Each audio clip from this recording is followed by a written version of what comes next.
Hello everyone, आज है 9 सितंबर और आज इस वीडियो में हम बात करने जा रहे हैं कोल इंडिया लिमिटेड के बारे में। देखिए, कोयले के सेक्टर से जुड़ी हुई काफी दमदार सरकारी कंपनी है ये, लेकिन एक बहुत बड़ी और भयंकर गिरावट से ये कंपनी अभी हाल फिलहाल में जूझ रही है। पिछले कुछ दिनों की जो गिरावट है वो वाकई में काफी बड़ी है और ऐसा पहले कभी नहीं हुआ कोल इंडिया में कि इतनी बड़ी गिरावट यहाँ पर हमें देखने को मिली है। 126 127 रुपए तक ये शेयर टूट चुका है। इस वीडियो में हम बातचीत करेंगे ये कोल इंडिया के शेयर में खरीदारी करने का क्या ये सही मौका है कि नहीं, और जिन्होंने खरीदारी की है उनको अब यहाँ पर क्या करना चाहिए। तो वीडियो को मैं शुरू करूँ उससे पहले अगर आपने अभी तक चैनल को सब्सक्राइब नहीं किया है तो प्लीज अभी इसे सब्सक्राइब कर लीजिए, क्योंकि आगे भी बहुत सारे वीडियोस हैं जो आपको काफी ज्यादा हेल्प करेंगे। तो चलिए शुरू करते हैं। तो कोल इंडिया 126 127 रुपए के आसपास अभी ट्रेड कर रहा है। पिछले एक महीने की बात करें तो 2% की गिरावट है। आप देखिए 142 रुपीज तक का हाई बना था, लेकिन अब अगर हम देखें तो 126 रुपए के आसपास का लो बना है। पिछले एक महीने का सबसे बड़ा लो अभी बन चुका है यहाँ पर। आप देखिए एक साल का जो सबसे बड़ा लो है वो 121 रुपए है और वो था पेंडेमिक के दौरान। बाद में तेजी आई, फिर गिरावट आई, फिर तेजी आई, गिरावट आई, तेजी आई, गिरावट आई, तेजी आई, फिर गिरावट आई यहाँ पर। और अब देखिए 215 रुपए के लेवल से ये शेयर टूटा है और अभी भी कोल इंडिया के शेयर में रिकवरी नहीं आई है। बहुत सारी कंपनियां ऐसी है जिसमें गिरावट आई मार्च और अप्रैल मई महीने के दौरान, लेकिन उसके बाद अगर हम देखें तो धीरे धीरे शेयर आपको ऊपर जाता हुआ देखने को मिल चुका है।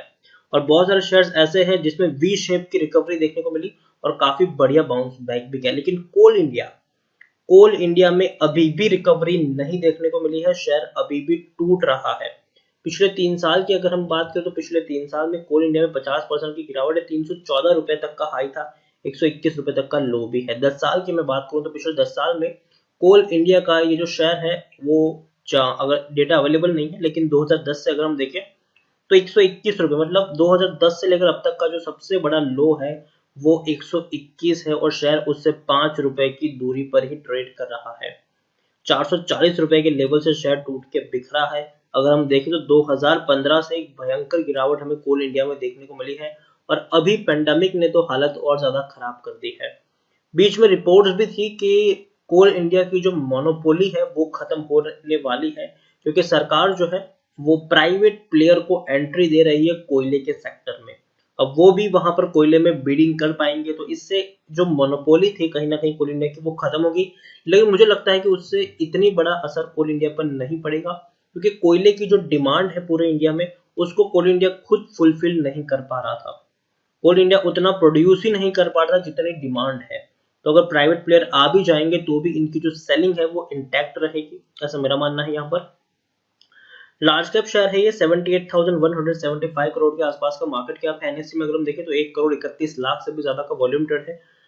शेयर होल्डिंग में देखिए 66.13% की होल्डिंग प्रमोटर के पास है, 7.85% की होल्डिंग एफआईएल्स के पास है, 9.64% की होल्डिंग म्यूचुअल फंड के पास है, 11.91% की होल्डिंग इंश्योरेंस कंपनी के पास देखने को मिल रही। नॉन इंस्टीट्यूशनल इन्वेस्टर के पास 3.73% की होल्डिंग है। देखिए प्रमोटर यहाँ पर सरकार है, गवर्नमेंट है, president of India acting through ministry of coal, 66.13% की होल्डिंग। एक भी शेयर गिरवी नहीं है, लेकिन बड़े बड़े फंड हाउसेस का बड़ा बड़ा पैसा यहाँ पर लगा हुआ है। आप देखिए अभी भी एफआईएल्स की मैं बात करूं तो 545 जितने एफआईएल्स ने पैसा लगाया है 7.85% की होल्डिंग के साथ, जबकि 28 म्यूचुअल फंड का पैसा भी लगा है 9.64% की होल्डिंग के साथ।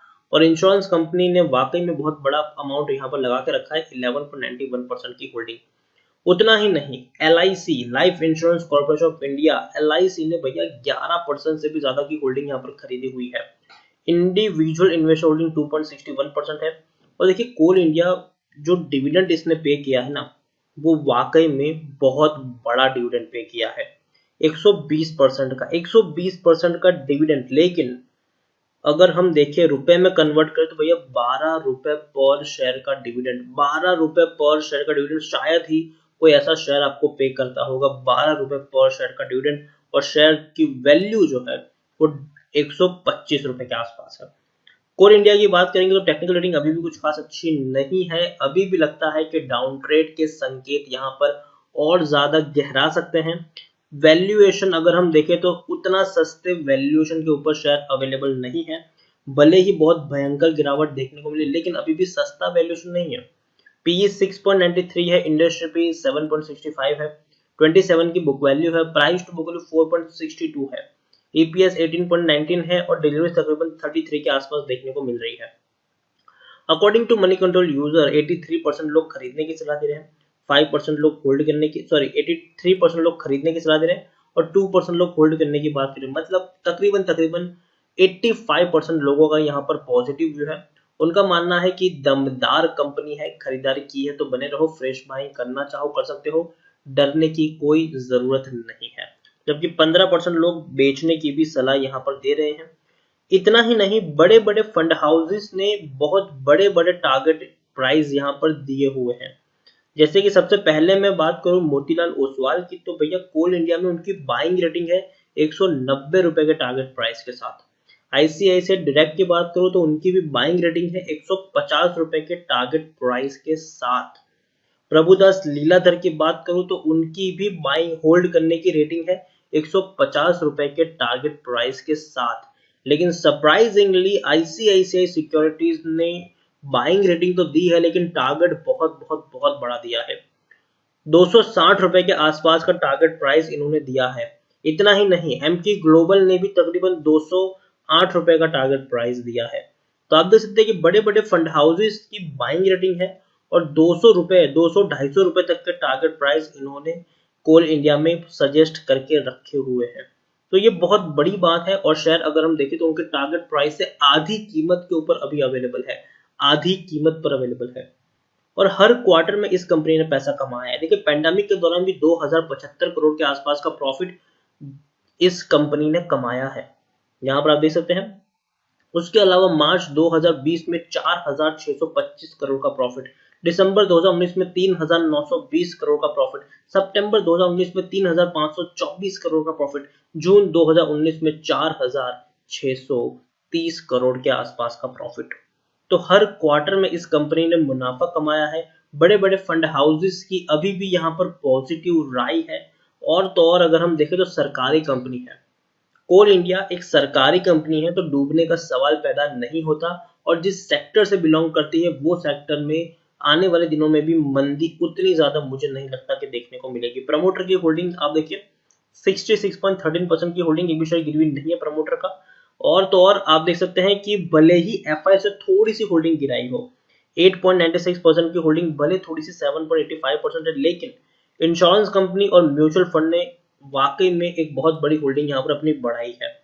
इंश्योरेंस कंपनी ने हालांकि होल्डिंग अपनी होल्ड करके रखी है, 12.06% की होल्डिंग 11.91 है, लेकिन म्यूचुअल फंड ने यहाँ पर सबसे ज्यादा सरप्राइज किया है, 4.62% की होल्डिंग 9.64% देखने को मिल रही है।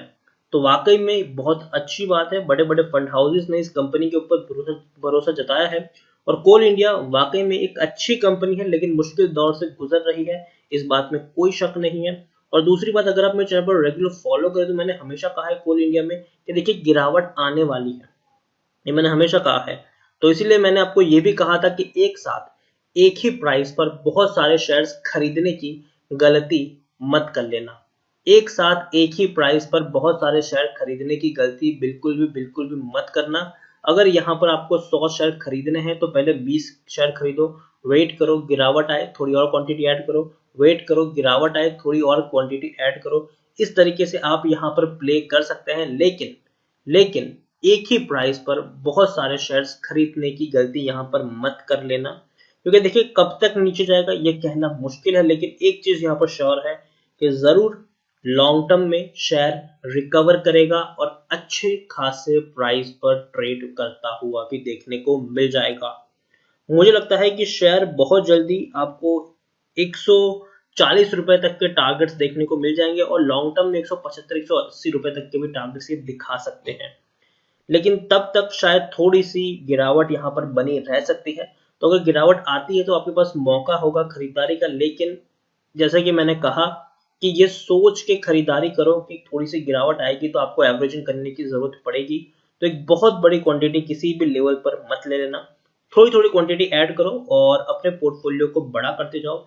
वक्त लगेगा इसको रिकवर होने में, ऐसा नहीं है कि 1-2 हफ्ते में कोई चमत्कार हो जाएगा, जी नहीं, वक्त लगेगा रिकवर होने में, लेकिन वक्त रहते शायद धीरे धीरे सही, लेकिन रिकवर जरूर हो जाएगा। तो इसी के साथ वीडियो को एंड करूंगा। अगर आपको वीडियो पसंद आया हो तो प्लीज इसे लाइक करें, शेयर करें। अगर आप चैनल पर पहली बार आए तो प्लीज सब्सक्राइब करें। कोल इंडिया लिमिटेड के बारे में आप क्या सोचते हैं वो भी आप मुझे कमेंट में लिखकर बता सकते हैं। Thank you.